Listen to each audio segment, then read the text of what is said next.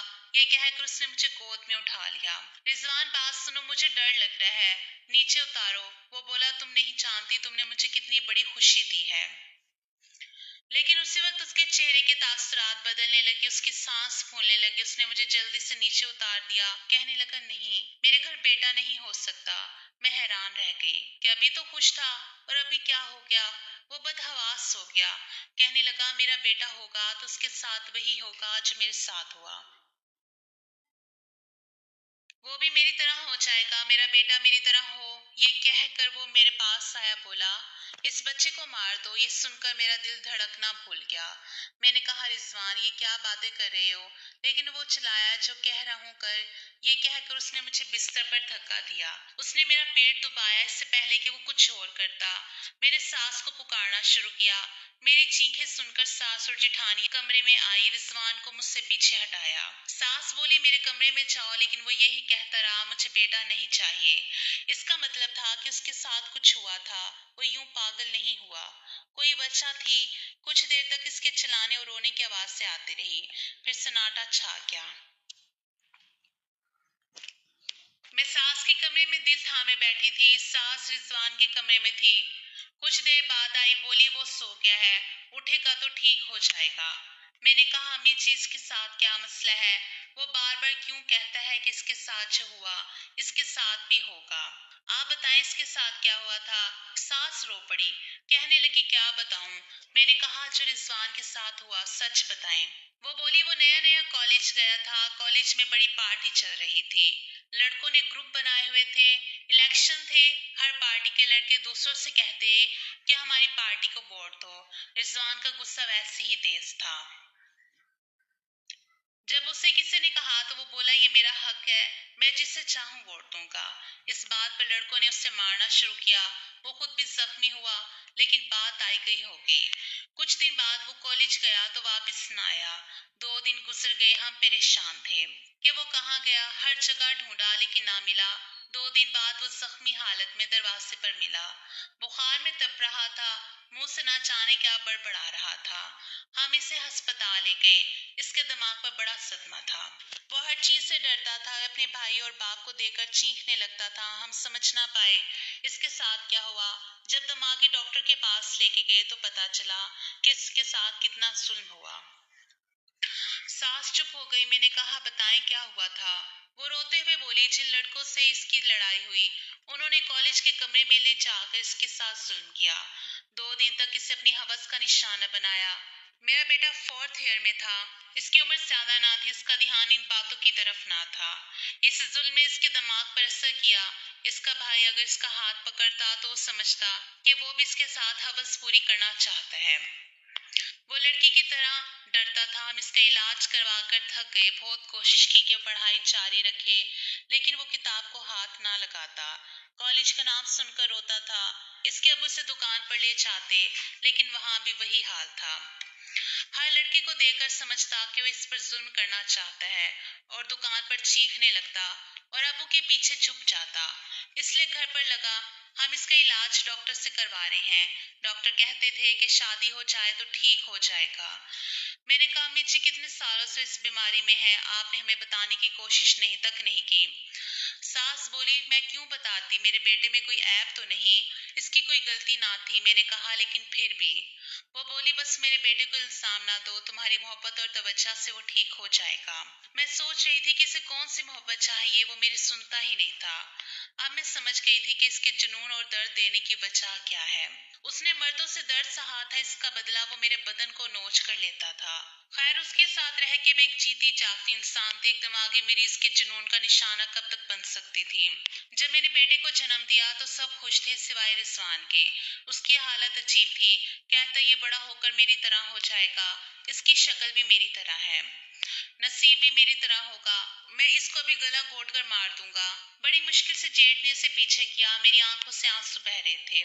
میں نے اپنے بچے کو سینے سے لگا لیا، رضوان کا جنون ٹھیک ہونے کے بجائے بڑھتا جا رہا تھا۔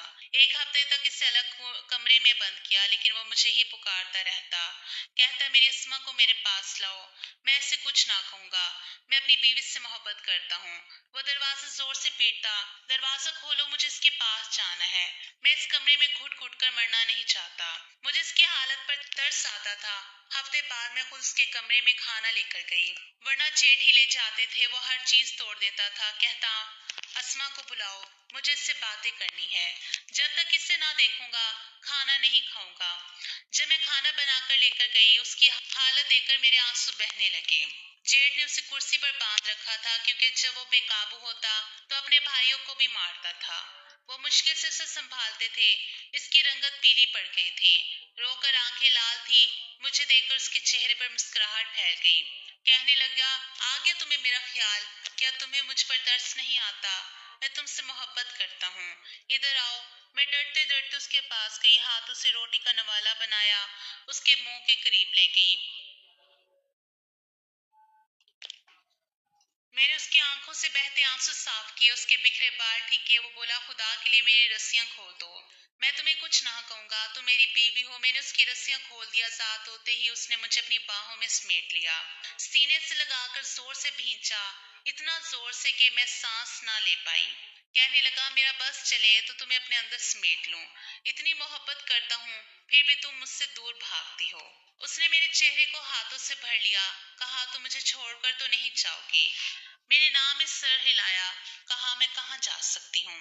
پھر وہ اپنا منہ میری گردن کے پاس لے گیا۔ اس کے بعد میری چینخ اتنی تیز تھی کہ سارے سسرال والے اکٹھے ہو گئے۔ اس بار اس نے میری گردن پر اتنی زور سے کاٹا کہ خون نکلنے لگا۔ اس پر جنون اس قدر بڑھ گیا کہ سب کے چھڑانے پر بھی وہ مجھے نہ چھوڑ رہا تھا، کہتا جاؤ مجھے اپنا پاگل پن اس لڑکی پر ہی اتارنا ہے، یہ میری بیوی ہے، مجھ سے دور رکھو گے تو جب مجھے موقع ملے گا اسے اپنے جنون کا نشانہ بناؤں گا۔ جیٹ نے اس کے ہاتھ پر ٹیکا لگا دیا، شاید نیند کا انجیکشن تھا۔ کچھ دیر میں وہ بے ہوش ہو گیا۔ جیٹ نے مجھے ڈانٹا کہ تم نے اس کی رسیاں کیوں کھول دی۔ میں دوبارہ رضوان کے کمرے میں نہ گئی، لیکن ایک رات میرے کمرے پر دستک ہوئی۔ میں حیران تھی کہ سب کون ہو سکتا ہے۔ دروازہ کھولا تو رضوان تھا، نہ جانے وہ کیسے اپنے کمرے سے نکل آیا۔ اس نے میرے بستر پر میرے بیٹے کو دیکھا، کہنے لگا یہ ابھی تک زندہ ہے، تم نے اسے نہیں مارا، تم جانتی ہو یہ میرا بیٹا ہے، میری طرح نکلے گا۔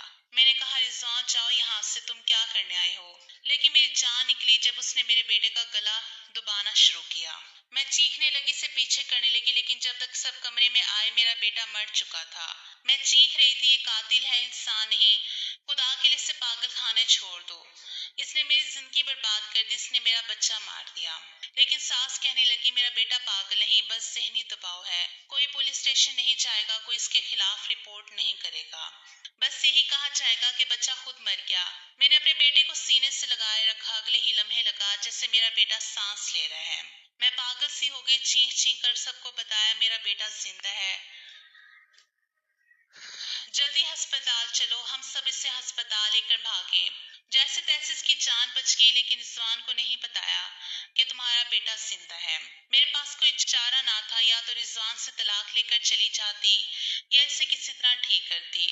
میں نے ایک طریقہ سوچا، ایک بے جان گڑیا کو سفید کفن میں لپیٹ کر رضوان کے ہاتھ میں دیا، کہا یہ لو تمہارا بیٹا مر چکا ہے، جاؤ اسے دفن کر لو، دفن کر دو، آج تمہارے اندر کا جانور سکون پالے گا کہ تم نے اپنے بیٹے کو مار دیا۔ کفن پہ لپٹی گڑیا کو دیکھ کر رضوان کے ہاتھ کچھ دیر کپ کپائے۔ میں نے کہا جاؤ رضوان یہ قصہ ختم کرو، میرے ساتھ بھی وہی کرو جو اپنے بیٹے کے ساتھ کیا، مجھے بھی ختم کر دو۔ میرے جیٹھ اس کام میں شامل تھے، وہ رضوان کو لے کر بچے کو دفنانے چلے گئے۔ جب جیٹھ نے میٹی کھودی اور گڑیا کو رکھا تو رضوان چیخنے لگا، زور زور سے رو رہا تھا۔ میرا بیٹا نہیں مر سکتا، میرا خون ہے، یہ کیسے ہو سکتا ہے؟ جیٹھ نے کہا تم نے خود مارا، اب کس بات کا دکھ ہے؟ اس دوران گڑیا مٹی میں رکھ دی گئی، لیکن رضوان پر پاگل پن کا دورہ پڑا۔ وہ جلدی جلدی مٹی کھود رہا تھا، کہتا نکالو میرے بیٹے کو پاگل پن کے دورے میں۔ وہ بے ہوش ہو کر گر پڑا۔ جیٹھ اسے ہسپتال لے کر گیا، کچھ دیر بعد اسے ہوش آیا، لیکن وہ رو رہا تھا، اپنے بچے کو پکار رہا تھا۔ کچھ دیر بعد میں اس کے سامنے چلی گئی، مجھے دیکھ کر وہ اور زیادہ رونے لگا، میرا ہاتھ تھام کر کہنے لگا ہمارا بچہ کہاں ہے؟ میں نے کہا رضوان سب ٹھیک ہو جائے گا۔ کچھ دن بعد ہم رضوان کو گھر لے آئے، اس کی نگاہ میں اس کا بچہ مر چکا تھا، اس لیے میں نے بچے کو اس کے سامنے نہ لائی۔ رضوان پہلے سے بہت بدل گیا، بالکل چپ رہنے لگا، میری ساری باتیں مان لیتا۔ بچے کی موت کے صدمے نے اس کا دماغ پر گہرا اثر کیا، پرانے سارے درد اور اس کے دکھ نے مٹا دیے۔ سچ کہا ہے کہ بچوں کی تکلیف سے بڑا کوئی درد نہیں۔ شاید اس کے بچے کی موت کا دکھ اس کے سارے دردوں پر بھاری تھا۔ وہ ہر وقت اپنے بچے کو یاد کر کے روتا۔ ساس میرے بچے کا خیال رکھتی تھی۔ ایک دن جب بچہ رویا تو اس کی آواز رضوان کے کانوں میں پڑی۔ وہ اٹھ کر بیٹھ گیا، کہنے لگا دیکھو میرا بچہ رو رہا ہے۔ میں نے کہا یہ تمہارا بچہ نہیں ہے، یاد ہے تم نے اس کے ساتھ کیا کیا؟ وہ اپنے ہاتھوں کو دیکھنے لگا، زور زور سے بستر پر مارنے لگا، کہنے لگا مجھے بھی مر جانا چاہیے۔ اگلے ہی لمحے بچے کے رونے کی آواز دوبارہ آئی، اس کے کانوں میں پڑی۔ اس بار وہ خود کو نہیں روک سکا، آواز سن کر ساس کے کمرے میں پہنچ گیا۔ ساس بچے کو گود میں لے کر چپ کروانے کی کوشش کر رہی تھی۔ جب اس نے اپنے بچے کو دیکھا تو دیوانہ سا ہو گیا۔ جیٹھ اور جٹھانیاں بھی کمرے میں آ گئے۔ ہم سب ڈرے سہمے کھڑے تھے کہ کہیں وہ بچے کو نقصان نہ پہنچا دے، لیکن رضوان نے بچے کو گود میں لے کر بہتاشا چومنا شروع کیا، سینے سے لگایا، کہنے لگا مجھے پتا تھا میرا بچہ نہیں مر سکتا۔ وہ رو رہا تھا، اب اسے چھپانا بیکار تھا کہ بچہ مر چکا ہے۔ میں اب بچے کو لے کر اپنے کمرے میں ہی رہنے لگی تھی، لیکن مجھے ڈر تھا کہ کہیں رضوان بچے کو پھر سے نقصان نہ پہنچا دے۔ لیکن اب وہ بچے کو کوئی نقصان نہ پہنچاتا، ہر وقت اسے گود میں لے کر چومتا، پیار کرتا، مجھ سے بھی بہت محبت اور پیار سے پیش آتا۔ بچے کی محبت نے رضوان کو بدل کر رکھ دیا۔ آج میرا بیٹا 2 سال کا ہو چکا ہے۔ رضوان اپنے پرانے دکھ بھول گیا، اپنے بچے کی پرورش پورے دل سے وہ اپنے بچے کی پرورش میں پورے دل سے لگ گیا، میرا بھی بہت خیال رکھتا ہے۔ دوستو یہ ایک سچا واقعہ تھا جو میں نے آپ کو سنایا، لیکن ایک سوال بھی ہے کہ اس طرح کے ذہنی مریضوں کا علاج صرف شادی ہے۔ اسما کی قسمت کہ وہ بچ گیا اور رضوان بھی ٹھیک ہو گیا، لیکن بہت سے کیس میں ایسے مریض ہوتے ہیں، ایسی صورت میں لڑکی کی زندگی برباد ہو جاتی ہے۔ آپ سے بس ایک سوال ہے کہ کیا ایسے لوگوں کی شادی کرنی چاہیے؟ کیا شادی کے بعد ایسے لوگ ٹھیک ہو جاتے ہیں؟ جب ماں باپ اپنے بگڑے ہوئے بیٹوں کو نہ سدھار سکے تو کیا انہیں کسی اور کی زندگی میں شامل کر دینا چاہیے، یہ سوچ کر کہ شادی سے ٹھیک ہو جائے گا؟ خدا کے لیے دوسروں کی بیٹیوں کے ساتھ یہ گھنونا کھیل بند کرو، اپنے بیٹوں کی اچھی پرورش کرو تاکہ آنے والی نسلیں دعائیں دے، بد دعائیں نہ دیں۔ جیسے لڑکی کی پرورش اہم ہے، ویسے ہی لڑکوں کی پرورش بھی اہم ہے، کیونکہ انہیں بھی کسی کے بیٹے کے ساتھ زندگی گزارنی ہوتی ہے۔ اس لیے پرائی بیٹی پر ظلم نہ کرو، اپنے بیٹے کو سدھارنے کی کوشش کرو، کسی بیٹی سے اس کی شادی نہ کرو۔